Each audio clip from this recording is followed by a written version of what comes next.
He had added just as valuable. Okay. I wish I did a little before that. So it is officially afternoon, everybody. Good afternoon. My name is George Koriski. Welcome to the Houston Burgers Acquisitions Forum. We are pleased that you're here. Hickenzie, I'm going to give you this. Actually, use his days. No. For those of you who don't know, Houston Mergers Acquisition Forum was founded 40 years ago by myself and a number of other people in this room with an eye towards serving the middle markets, M&A. The goal was to bring together like-minded professionals, buyers, sellers, service providers, and an atmosphere that encouraged servant leadership and pay forward networking.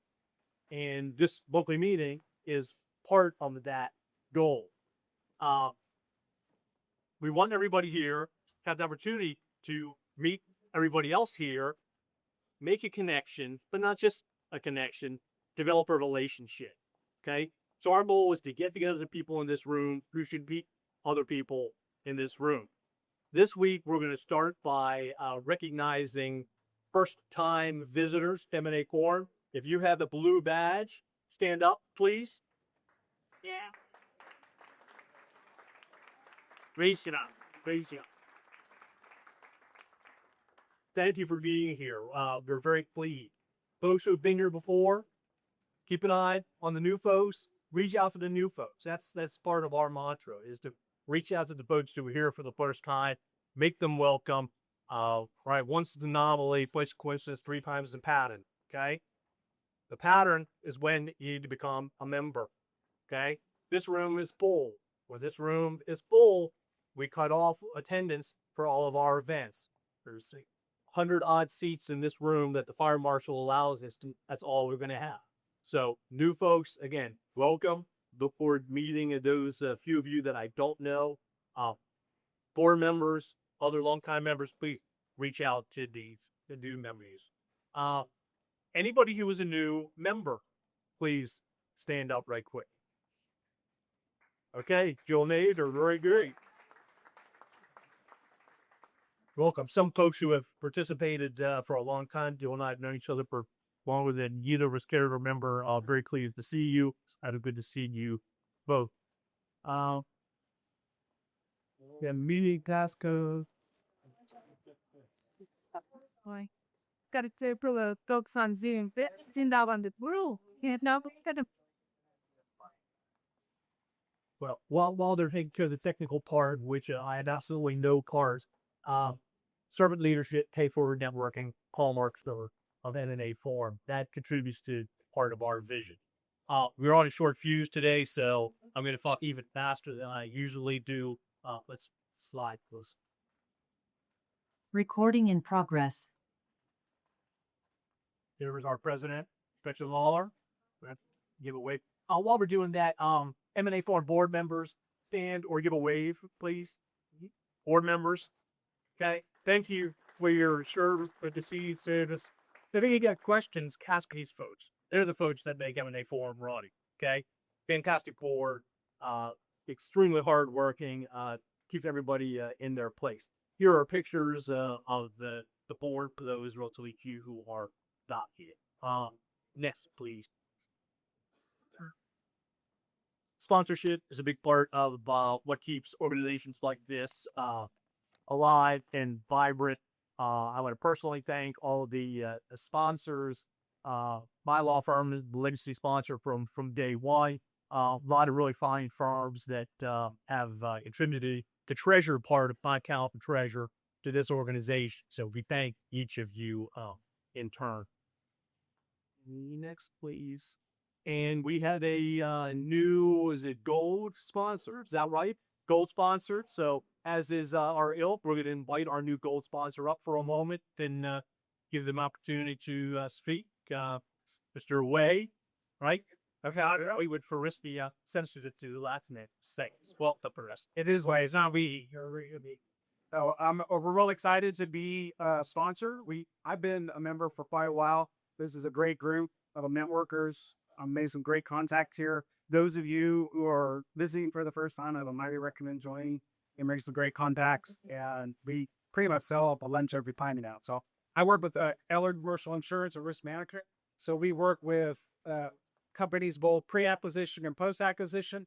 We help pre-acquisition. We help them look at maybe some hidden liabilities. Insurance is a great way to do that. See if there's anything underneath the target when they're looking at getting the deal. Also, no matter what anybody tells you, insurance is transferable. So the new business, the acquiring company will need insurance. All new policies and SBL insurance rarely goes down. That's a cost that needs to be incorporated into the acquisition. Used to be an afterthought, but the cost of insurance and the more lines of insurance with cyber and D&O, it's getting more and more expensive and needs to be included in the cost of acquisition. And then post-acquisition, helping them set up, the right policies and any risk management services we can provide, make sure that we are helping them. Insurance companies don't like claims anymore, you do. So they always offer services, a lot of them free for businesses to reduce risk. We don't want, you don't want claims, carrier doesn't want claims, and anything they can do to provide these services, especially on the cyber front. Most of them have companies that they hired that will come out and do surveys to make sure that you're trying to prevent any type of cyber liability. So we work, again, pre-acquisition and post-acquisition. So Eller Commercial Insurance, need any help, please let me know. See. Thanks again, Chris, and we both of you, and appreciate your support of the forum. Membership. Jason Jimenez is here, is not here. Jason Jimenez chairs membership committee. Case readily available. In instant membership, each of you are in turn based on getting something out of this. Okay, that's the key to returning here. You get out of what you put into it, but we think there's a lot that we can offer and that you can offer plus in return. These are some of the various membership perks. Next, please. Okay, we have upcoming events. Melissa, did we lose Melissa? Oh, I'm sorry. I thought maybe you had upcoming events. No. No. Okay, thank you very much. Most Kaler is the hostess with the mostest for this and a number of other organizations. So all the good stuff social that happens is Melissa's fault. So, okay, what'll be up next? Upcoming events. August be determined. Okay, we're good. Next, please. That's why I gave the clicker back to Mackenzie, because we go into all the slides 3 or 4 times. So, yeah, we're on short fuse. I think the Satan has a lengthy, substantive, fantastic presentation. So it's my great pleasure to introduce Sam Goodner, who's going to be our one-time speaker today. Please give him a warm welcome. Thank you. Take this. Air more search. Okay, can you guys hear me? Yes? All right, so full disclosure, I'm neither an insurance broker, accountant, lawyer, M&A advisor. I'm just an unemployable, as soon as I can get the clicker going, maybe? Yeah. So I'm a serial entrepreneur, which means I'm basically unemployable. For the past 30 years, I've scaled and run technology companies, primarily headquartered in Austin, the last one reaching unicorn status, and all the lessons learned, all the lessons that I'm about to share with you today, they're just my personal lessons learned or lessons that I learned from close friends of mine or companies that I've mentored. So I'm going to start with the most controversial lesson learned at an M&A forum, which is not every business should be sold. You know, there's nothing wrong with running a lifestyle business. I think as entrepreneurs, especially tech entrepreneurs, we often believe that it's somehow a measure of success to ultimately sell your business, and maybe that's true. But if you're a privately held company and you have not raised any money, if you've raised money, you've already committed now to this path of having an exit someday. But if you haven't, and you like what you're doing, you have great cash flow, you love your employees and your clients, maybe selling your business is not what you should think of. And if you do sell your business, have a plan for what comes next. Several of my friends sold their business because they thought they should, had no plan for what was next, and they really struggled for several years after that. If you're going to sell your business, know your number. What do I mean by that?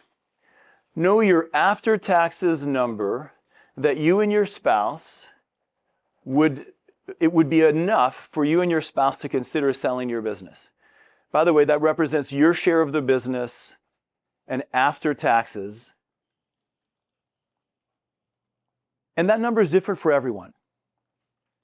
Once you know that number, go talk to the other shareholders or partners if you have some, and make sure that you're all aligned on what is the valuation of our business, and if we can reach that valuation someday, we're going to sell the business. Now, and by the way, and then you don't get to change the number. Once you have the number, you don't get to change it. Maybe you can adjust it for inflation, but that's it. Why? Because when things are going poorly, when you're in the middle of a recession, when half of your clients have gone somewhere else and your best employees have left, and it's a drudgery every morning to wake up and go to work, that's when you want to sell your business the most. And that's precisely when you should sell it the least. That's when it's the least valuable. On the other hand, when your business is on fire, you're growing, you have new clients, your employees are happy, you're excited to go to work every day, well, that's when you don't want to sell your business. But that's when it's precisely the best time to sell your business. So if you have a number and you've all agreed to what that is, and you reach a point in the business where you can sell, you should do that. I've actually had several friends decide, oh, I know I've reached my number, but if I just wait 1 or 2 more years, I could double that number. And then it was 2007. And then they had to wait 7 years to claw themselves back to where they were the 7 years before that. So have the discipline of knowing, if you're going to sell your business, what is your number? And you're going to love this in this audience. You're going to need help. And I don't just mean a good M&A attorney and tax accountant, although you're going to need those too. You're going to need an M&A broker or investment banker. Why is that? Well, because as an entrepreneur, especially in your industry, you're used to being kind of the smartest person at the table, especially when it comes to your products and solutions. Like, you typically know more than everybody else at that table. Well, at the M&A table, you're the dumbest person at that table. Because most entrepreneurs, if they're lucky, get to sell 1, maybe 2 businesses in their lifetime.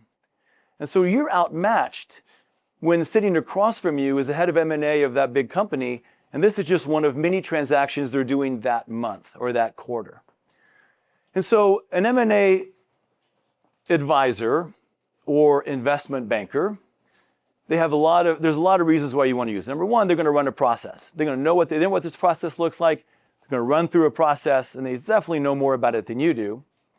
The number one thing they're going to do, I'm going to talk about that a little bit more later, is they're going to bring multiple buyers to the table. And that's the number one thing they can do. They also don't have to live with the deal when it's done. Meaning, when you sell your business, for a period of time, you have to work with the seller. You're going to be part of that organization, usually for a period of time, several years, in fact. The M&A broker or investment banker doesn't. That means they can be far more aggressive in the negotiating process than you could even conceive of. They're going to ask for things that you would be embarrassed to ask for. And half the time, they're going to get it. And I shouldn't say this in this crowd, but every once in a while, they can bend the rules a little bit. For example, as the seller of your business, you can never violate an NDA, like ever. If you're an investment banker and you're behind closed doors with the other investment banker on the other side, whatever happens behind closed doors, they could go, listen, the other party at the table is this. If you can get to this number, we can probably make a deal. That happens all the time. So they're a really, really good partner to have with you. Now, how do you find one of these? Well, like any search, like any process, you're going to run a process. And you're going to start by building the biggest list that you possibly can over the lifetime of your business. So every time, by the way, once your business reaches a certain size, you're going to hit some radars, and you're going to start getting inbound calls from investment bankers, they're going to ask you, hey, have you ever considered selling your business? And maybe now's not the time for you, but you should take that call anyway. You should find out about them. What do they specialize in? What are they seeing in the market? What industry do they focus on? And you're going to store that contact away for the future. When you're ready to go through this process, you're going to go through your entire network, starting here, and you're going to ask for referrals for investment bankers, preferably in your industry. And by the way, an investment banker that has connections in your industry actually does make a big difference. Also, any time in your industry that you see a transaction taking place, you want to find out who the buyer was, who the seller was, and who represented them. And you add that to your list. So at one point, you have a list of at least a dozen, M&A brokers or investment bankers, preferably in your industry. And when you're ready, you're going to go reach out to all of them, narrow that list down to 5. They're going to ask you a whole bunch of information about your company so they can give you a proposal. And then you're going to meet with at least 3 of them, the 3 top candidates. You're going to meet with them in person. Now, here's the important thing. While it's nice to meet with the lead partner, if that lead partner is not going to actively be working on your deal, you need to be very specific and very deliberate about, I want to meet the team that's actually going to be in the trenches with me on this M&A transaction. That's the team you want to meet. Shake the hand of the partner, meet the team that's actually going to work with you.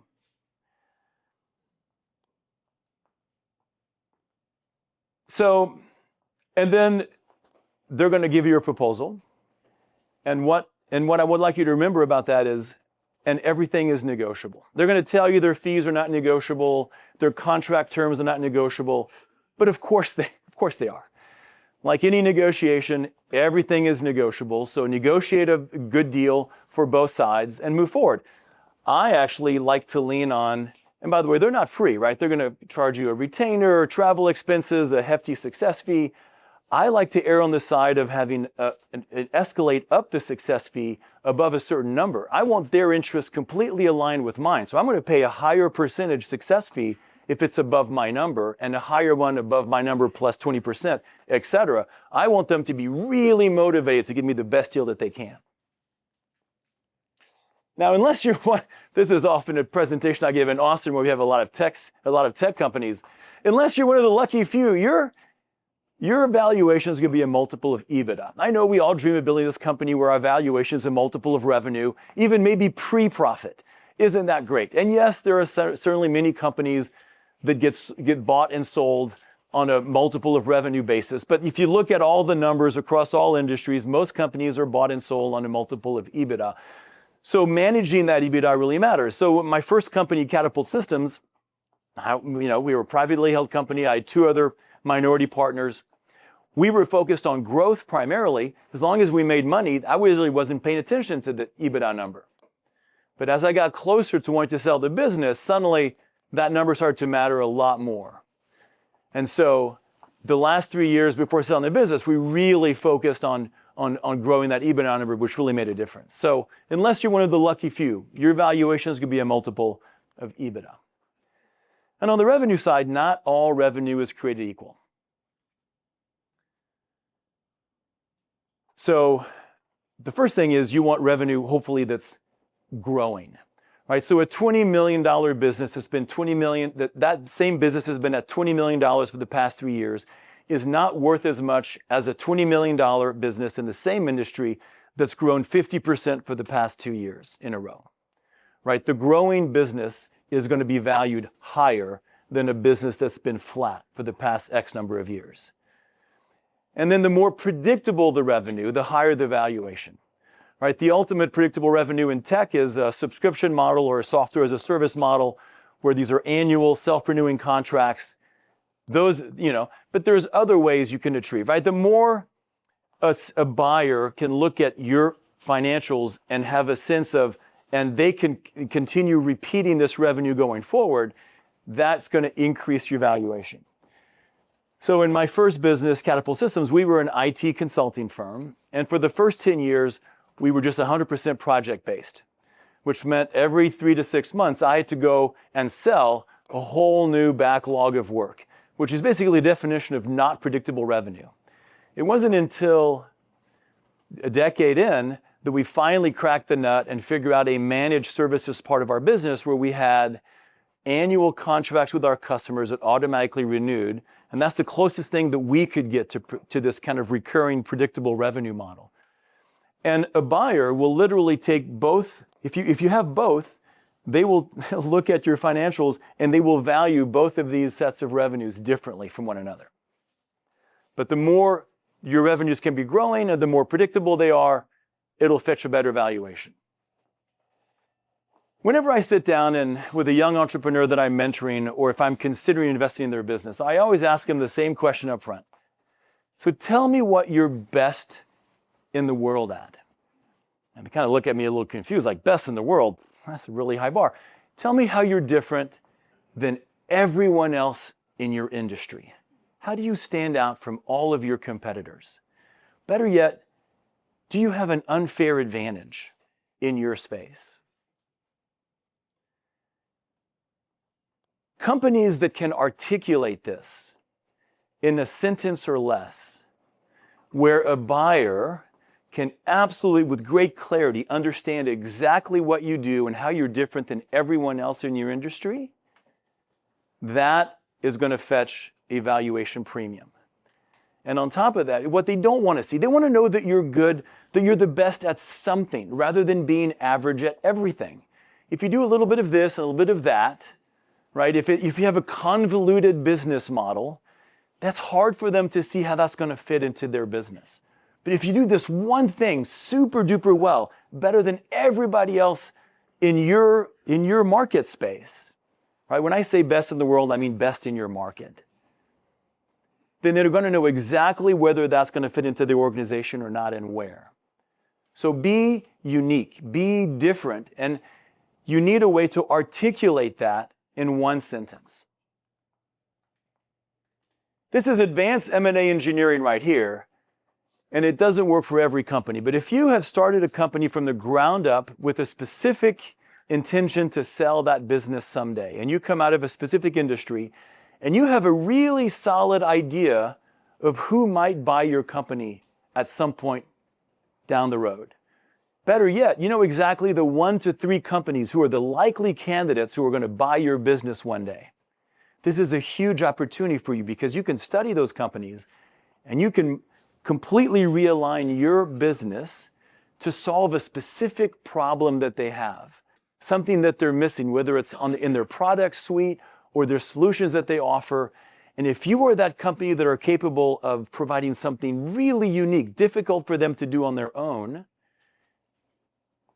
you're going to fetch a valuation premium. Not just a financial valuation, but a strategic valuation. And better yet, if you're really, really good at that, you can have a almost crazy valuation because they're not going to want their competitor to buy you. But this is sort of advanced M&A engineering. You almost have to do it from the ground up to when you build your company for, I'm going to solve this problem that nobody else is solving in my industry. And then you really study the potential buyers and you already know what hole you're filling.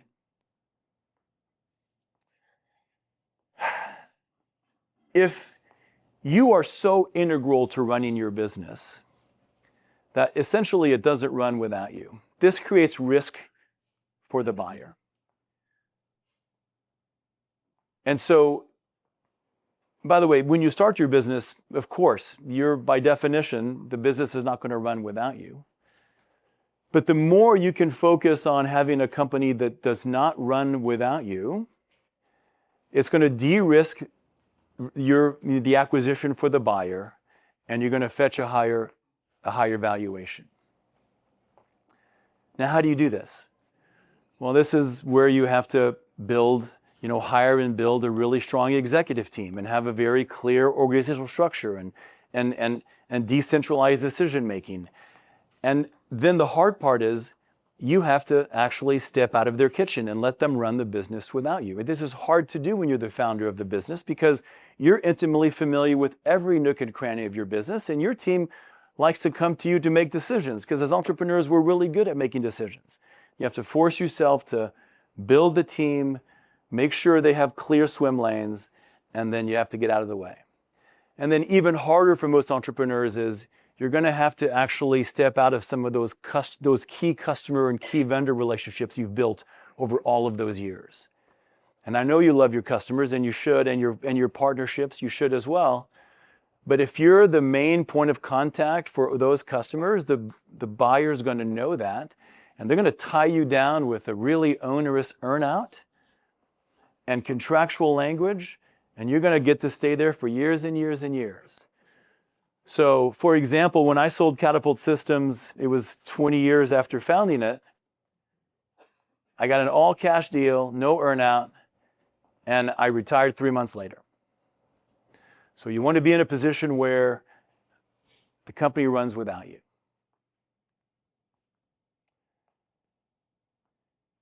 One thing that buyers love, because they're going to ask this in due diligence, they want to know that your business knows how to scale predictably and reliably. And one of the only ways to do that past a certain size is you have to codify all your best practices. You have to have a playbook for everything, or an SOP, standard operating procedure. You want to go through every part of your business, from sales to recruiting to operations to accounting to HR, every part of your business, and you want that documented. And if you really want to impress a buyer, when they ask you for that, you go, here you go. It's in the data room. This is all of our SOPs. And they're going to go, wow, okay.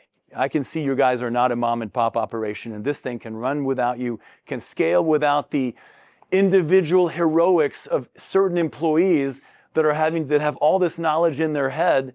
And without those special employees, maybe the company doesn't run as well after I buy it, because maybe who knows if those employees are going to stay or not.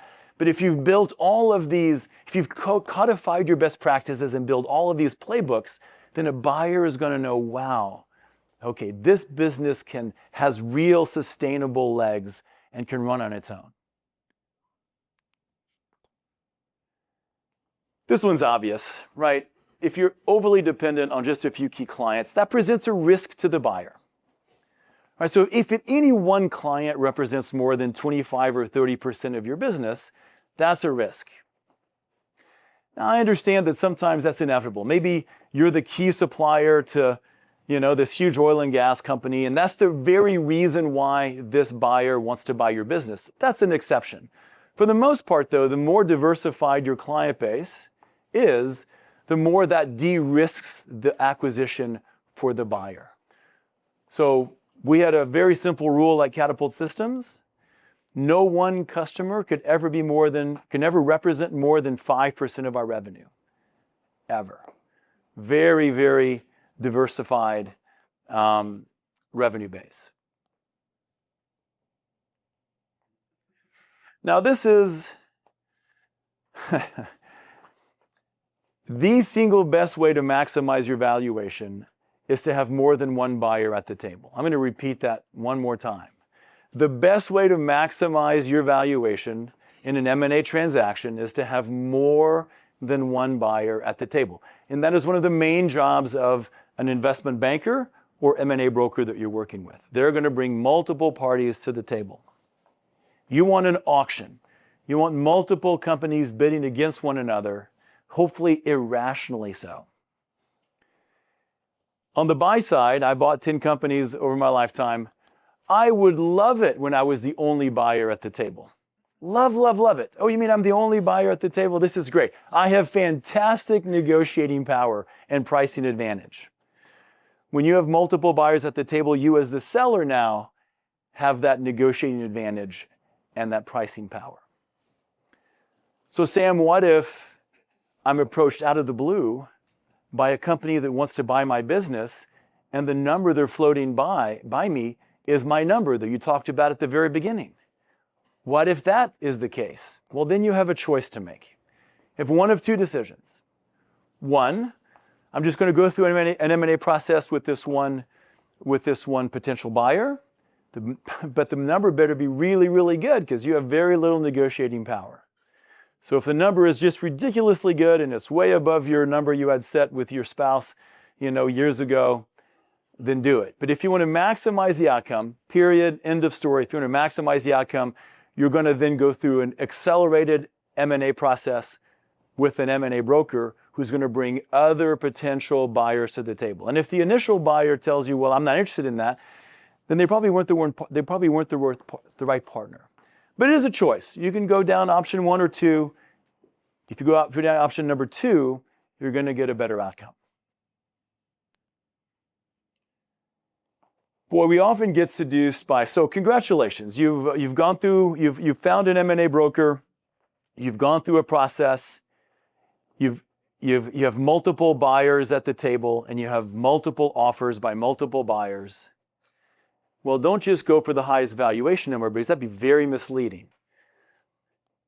The deal structure is just as important as the valuation. It's like I could offer you $100 million for your $3 million service business. It's $1 million up front and $99 million in a 10-year performance-based earnout. How does that sound? So, and there's so many elements here to this deal structure. Is it from it? You know, you have a lot of tax accountants in the room. They're going to tell you where you have preferable tax treatment if you do this deal versus this structure. Is it an asset purchase, a stock purchase? Is there an earnout as part of this? How long is the earnout for? Is it a performance-based earnout? What does my contract look like? What does my employment agreement? What does my non-compete and non-solicitation look like? What is my working capital adjustments? You name it. There's a whole bunch of things that not only your M&A broker, but in this case, you really want to sit down with your tax accountant and your M&A attorney to go through all of the provisions of the different offers that you've had to go, which one is really the most favorable? I ended up not taking the highest offer for Catapult Systems, but I took the one that was willing to pay me 100% in cash. It was my choice. All the others had some sort of earnout with them, and I went for the all cash offer. Whew. I thought I kept good records, but man, I really underestimated what a due diligence process looked like the first time I went through that. I mean, the list of documents that they were asking for, I'm like, are you serious? Like, this is over 20 years. You want me to go get all of this stuff? And we kept good records, and I was completely caught off guard by just how invasive that process was. And so, and by the way, keeping good records is not something entrepreneurs, most of us, do very well. It's just not. It's not sexy. It's not getting me more customers. It's not getting me, more employees. It's like the stuff that I don't care about. And yet, you got to be really, really diligent about this and be prepared. By the way, to get your affairs in order is typically a 3-year process, because you don't want to be going through in due diligence and find out that you have 2 of your employees that have not signed their employee agreements, or several of your customers that haven't signed their agreements or work orders, or that you're missing board minutes, or you can't find that lease. That's exactly when you don't want to find that out, because good luck going and renegotiating that with your employees, because the buyer is going to go, this is a risk. All right, this is a risk, and your employees have not signed over their IP rights, and I'm going to have you go, get them to sign your employee agreement. Oh, good luck. Good luck with that. So you want to start cleaning up your records at least 3 years before you think about selling your business. And it takes that long to do it right. And here's another pro tip. At some point, all of your records are going to end up in a data room for the buyer to go through and look at everything in due diligence. And so you might as well actually structure all of your corporate records in the exact same structure that they're going to ask for during due diligence. You can go online and find a million examples of these. You can go to my website, which I'll pop up at the end, and I put that somewhere as here's a folder structure that I would recommend you store all of your corporate documents, from legal to customers and HR and all the standard stuff, but things you're not going to think about, like your software license agreements and all your insurance policies and things that you just are not actively caring about until it's time to produce them. So start the process of keeping good records at least 3 years before you think about selling your business, or it's going to be hell. So when you're preparing your memorandum to send out to the to potential buyers, your investment banker is going to sit down with you and help you recast your financials. And some of these you typically fall in two categories. One is owner add backs, like, if you're taking a huge salary as the owner, or you have all your personal expenses going through the business, a bunch of personal car leases, and you've taken maybe a few vacations that were business trips and all of that, where they're going to clean that up because they're going to make your EBITDA number look better. And then the other ones are normalization, in items where maybe you had a one-time moving expense or a lawsuit that's not, it's not, you want to take that out to show what EBITDA would look like once they buy it. So those are the normal things that an M&A, advisor or investment banker will work with you on. But you can go even further. You can actually recast your financials any way you want. Well, how is that possible, Sam? You can just trust me, you can do it. Why would you want to do that? You want to do that if you want to tell a business story. So I'll give you an example. Again, back to Catapult Systems, an IT services firm. Each time we opened a new office somewhere around the country, and at one point we had 11, it was about $1 million. It cost me about $1 million. Well, I couldn't capitalize that $1 million and amortize it over time, right? GAAP accounting says that's just salary expenses and leases and all that. That goes straight off of your bottom line. But I wanted to tell a story, because if I had instead acquired companies, then I could capitalize those transactions. And so I recast my financials, full disclosure, footnotes, everything, telling them what I did. But I wanted to show what our company would look like if I wasn't making those investments personally, but instead buying companies to tell a story. Now, the buyers are not stupid. They have an army of accountants. They're going to run all of your financials and recast them their own way anyway, but you still get to tell your story. And typically an investment banker is not going to know enough about your business to tell you what story you should tell. So this is going to be on you.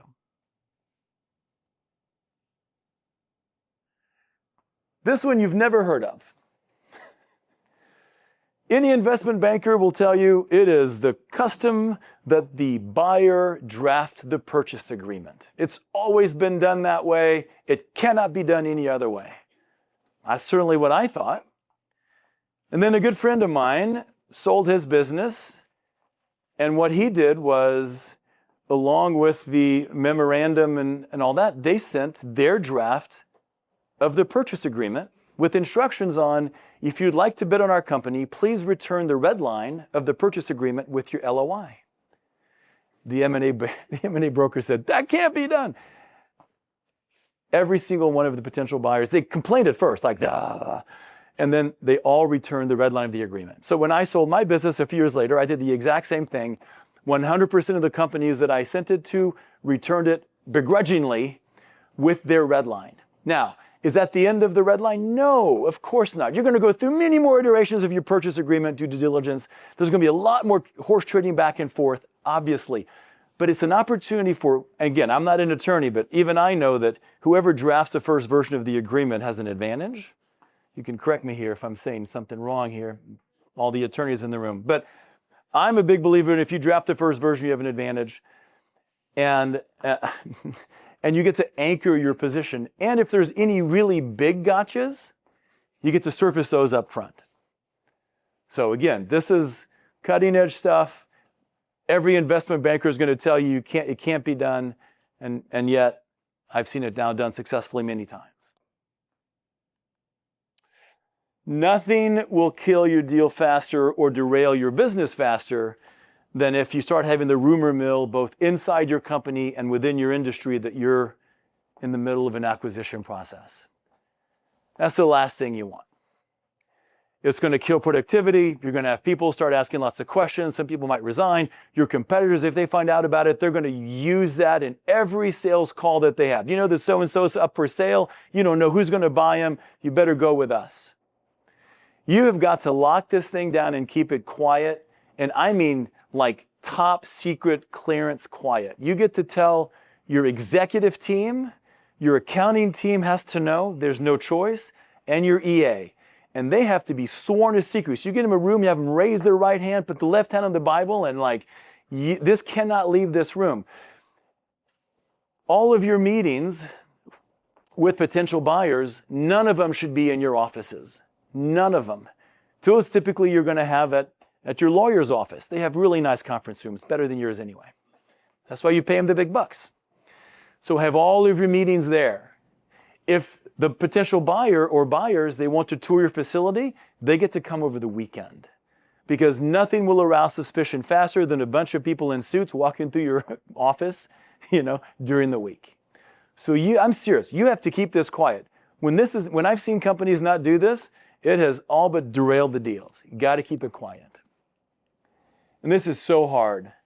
You're going to have to run your business as if you weren't going to sell, as if you weren't going to close that deal. Because, once you, as an entrepreneur, once you get that LOI, you've negotiated the LOI, and now you're going through due diligence, which is usually, anywhere from 30 days to 6 months, depending on the size of your business.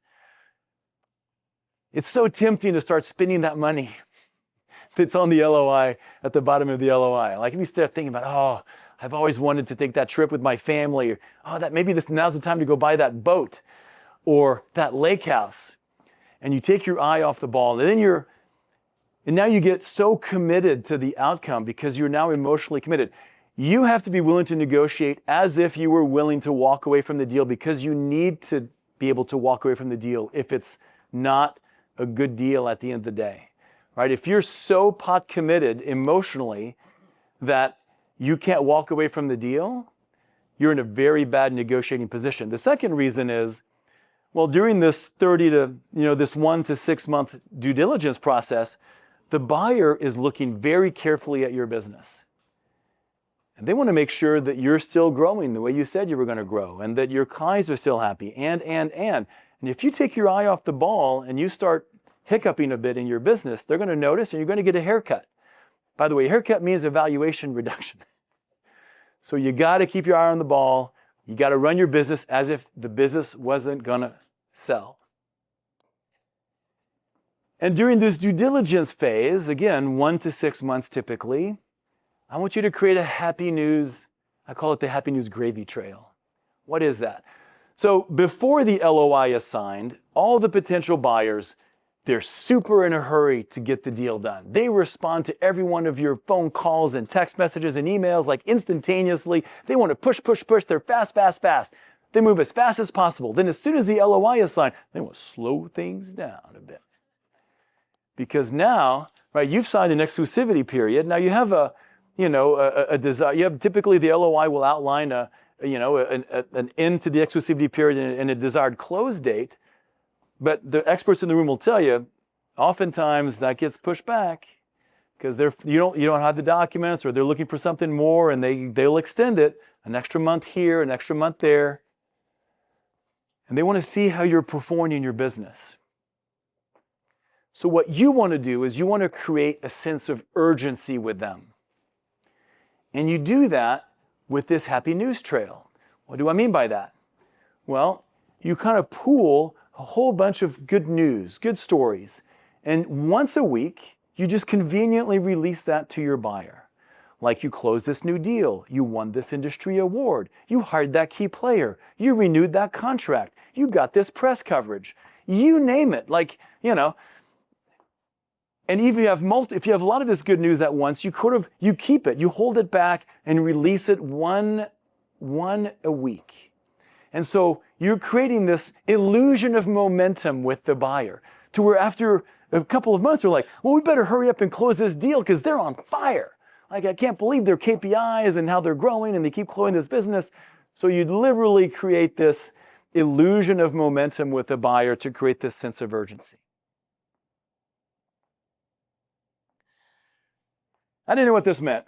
Before I ever sold my first business, a good friend of mine who's in the M&A business had done over 120 transactions at that point.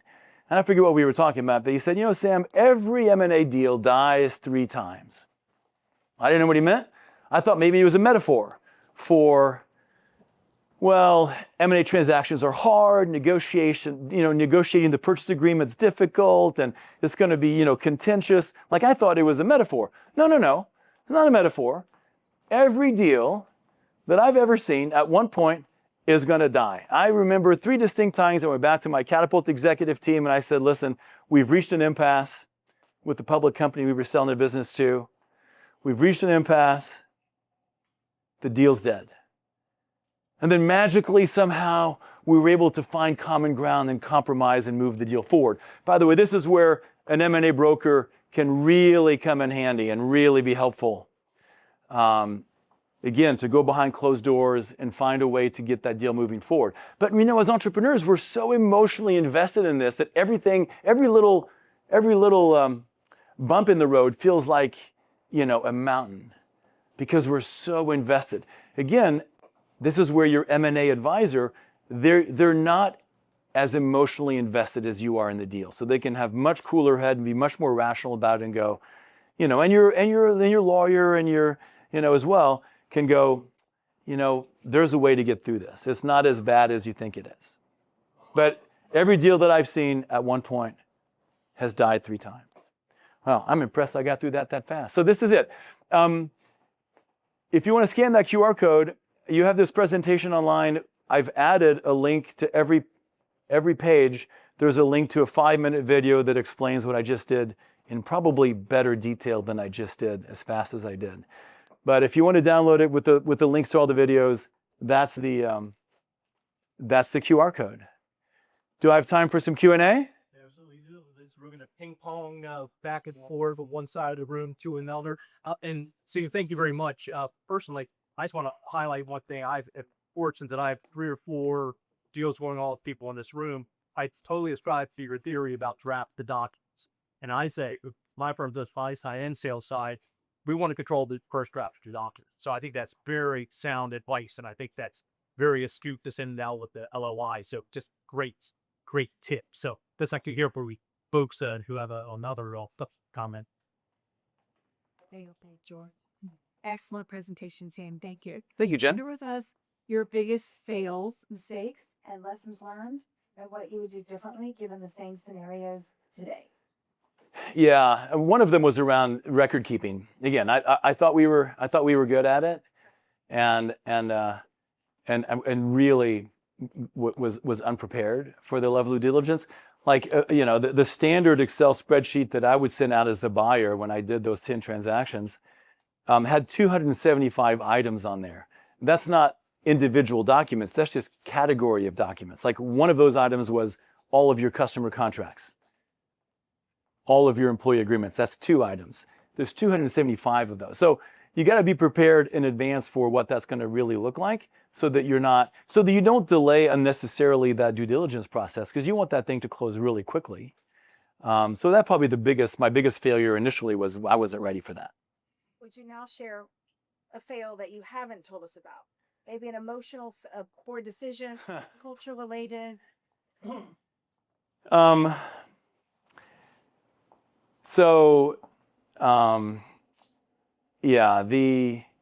How you present this information to your team really matters. So as the entrepreneur, this is a big day for you, but you have to really put yourself in the shoes of all your employees. And so the very first company I sold is actually a company called Inquisit, a software company that I'd also founded and sold 10 years later.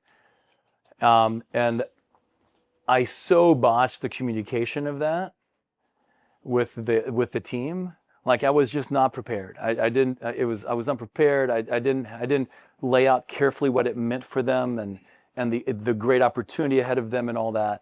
And I literally the very next day had several key resignations. It was unnecessary. Like I look back and go, I totally botched that internal communication about the deal. The next time around, I was much more deliberate and meticulous about it, and no one left. And it was a much larger company. Yes, thank you for that question. Hi, Sam. For this last sale, what did the post-closing, what did the buyer do right, and what did they do wrong? Yeah. And we'll keep it all with you. Yeah. So I'll go back to the sale of Catapult Systems in 2013. And to full disclosure, this was back in the days, where in a sort of post-Obama world where our relationships with China were doing really well. I sold my company to a public company in Beijing. And they were looking I wanted a US presence for an IT services firm. And initially they were just cannon fodder. That I never thought that would be the outcome of who I would sell to. But what they did well was everything they had committed to, and I didn't think that because once you have the keys, you can do whatever you want. They can say something. Literally, we had one person reporting to the chairman in Beijing. That was my replacement, the new CEO that I had groomed for 8 years. First, then I was my president, then took over as CEO when I left 3 months later. He was the only person reporting into to the headquarters and they kept all of our back office. They kept the brand. They kept running the business intact in the U.S. They just wanted a U.S. presence, and so they so that's the really good. They kept their promises when theoretically they didn't have to. On the what could they have done better? I don't know. Actually, they were really a fantastic. That was really a fantastic deal. What ended up happening, though, and we knew this in advance, we did have about 10% of our business in the federal space. We had a Washington, D.C. office, and we knew that we obviously identified the risk up front, but there's nothing we could do. So that business we ended up losing within the next 6 months because even though we were completely run by a U.S. set of employees, we still were owned by a Chinese parent company. By the way, the end of that story is as our relationship with China has gotten worse and worse and worse, they realized that was untenable. So they sold the company back to a company in Dallas called Quisitive, where half the executive team are former employees of mine. And so it's been this super happy reunion where now that company has continued to grow under the brand Quisitive. You can look them up. So they divested themselves at a huge profit for them back to a company headquartered in Dallas. Sam, Yes. really appreciate the insights, Scarify on the Culture Index. Serial entrepreneur, multiple successful exits. You said that the last one reached unicorn status. Yep. Curious what the key differences were on that really successful unicorn years. Yeah. 20 years of scars and experience. And I mean, seriously, though. So it also helped. After I retired for the first time, I took a year off in 2014 and 15. And I knew I wasn't going to retire. So I came back to the US and was looking for a company to buy or invest in rather than start one from scratch. And so I became an angel investor, looked at over 100 deals over the course of a year, literally looking for a company that I could not only buy, but then insert myself on the executive team full-time to help them scale. So I found this small 12-employee startup company in Austin, Texas, and of all things, the parking technology space called Flash Parking. And they had already raised money, so I couldn't buy the whole business, but I took down the whole round they were raising. I put myself on the team as president. And then we just applied the playbook that I had painfully learned over all of these years and that I described, by the way, thank you for asking this question, in this book right here. That's a great question. What are the secrets? All outlined for you in like clockwork. So no, but seriously, I applied the principles of operational scalability to that business. It helped to have, it also helped that it wasn't my baby. It was like being a step parent in a way. Because you know, when it's your business, you're so emotionally, like when you have your own children, like anything that happens, like, oh my goodness, you know, they're never going to make it to Harvard. And mine didn't, trust me. But when it's not your baby and you can come in sort of with a little bit of experience and emotional detachment, like I knew all the potholes we were going to face. So we were able to just execute on that. And it started with ruthless focus. Or if I learned anything from running the first businesses, all the businesses that I ran before that, that ruthless focus of let's know what we're really going to be best in the world at, we had to answer that question. Not all this other stuff. What are we going to be best in the world at? Let's go for that. And that company then grew to, I mean, I retired from it 3 years ago. My daughter graduated from college, but it's several hundred million in revenue now. And the unicorn status is the last round of funding that we did was at $1 billion valuation, which was cool. Yeah. One more. Look at that. Sandy, thank you again for sharing all of that insights and your knowledge. I'm going back to what's the one thing that you do better than anyone else in your market? So I think owner operator in small businesses, you don't have that problem. You want to be everything to their clients and do everything for them. So you had an example, maybe with Capital Systems, where you were in that position. How did you narrow it down? Yeah. I mean, I can give you the Catapult example, or frankly, this is the very first thing I did with Flash Parking when I joined as president in 2016, was, let's look at all your clients, because they'd been around for 5 years and they were all over the map. Like all startups start with a shotgun approach. Completely normal. Like you don't know what the best product market fit is. And so we started with simple questions like, all right, which of these clients can use our product out of the box with no customization? Which ones have the shortest sales cycle? Which ones have the highest profit margin? Which ones are the easiest to install? Which ones call the support line the least? Which ones renew at the highest rates?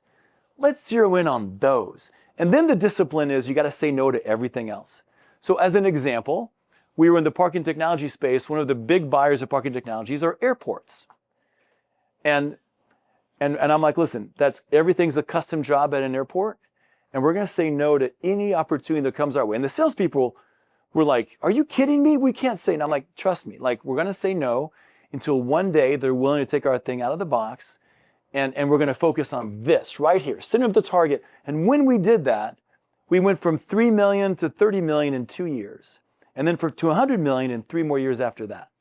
This ruthless prioritization and saying no to everything else. Now, what happened to the airport? Well, eventually, I mean, we've installed the largest paid parking airport in the country, which is Denver, is using our platform now because they were finally, we're like, okay, now we're big enough to where we can support that. And they took it out of the box. So it's that ruthless focus on who is your core customer is the secret if you really want to scale fast, which is counterintuitive because you think the wider net you cast, you're going to grow faster. It's the opposite. It's the sniper approach rather than the shotgun approach. Jason? Fantastic. Thank you. Real quick. So Sam, thank you. Stay with us and we'll get some pictures. Went down. I had Sam in January this year at a wedding, and I just wanted to say, Sam was the absolute life of art. I mean, the guy was a spoon and dance for. That is not true. You tell that like it is. But for one thing that I noticed, we start talking about sales of this company, et cetera. But I'm thinking about how human and how personal this guy was, and the way that he, in that room of people, treated everybody like they were the most important person, which I observed from you really quickly. I can tell that. And I don't, just to be candid, guys, I don't think Sam needs to be here to sell the book. If you do the math in your head and you're thinking about the company sold, I don't think book sales is the next big thing. Damn it, I was trying to retire on book sales. Stop ruining it for me, Jason. Doesn't mean he doesn't want it. No, what I'm saying is buy his book. But I would also say for him to take his time out to come all the way down from Austin, he didn't blench when I told him about the group. He said, let's go. And so, Sam, I just want to thank you so much for that. So, everybody, again, one more big round of applause. Just around since 2 minutes. A lot of you are going to have questions. Some get your picture. Make sure you go to social media. And then go get the book. I've got a copy at the house. So I encourage you to go do the exact same and take advantage of it. And then continue the last note before you out of here today. Just as a reminder, we're always posting our events. I noticed you guys noticed there was a gap between July and September with the TBD, right? So I don't know what TBD is, but he's going to be good. But what I would encourage you is stay up to speed in case you miss next week's summer. I know people are in and out. Go LinkedIn, go to our page. We're great at communicating. So just make sure you stay plugged into the organization. It is summertime, but I don't want you guys missing a thing.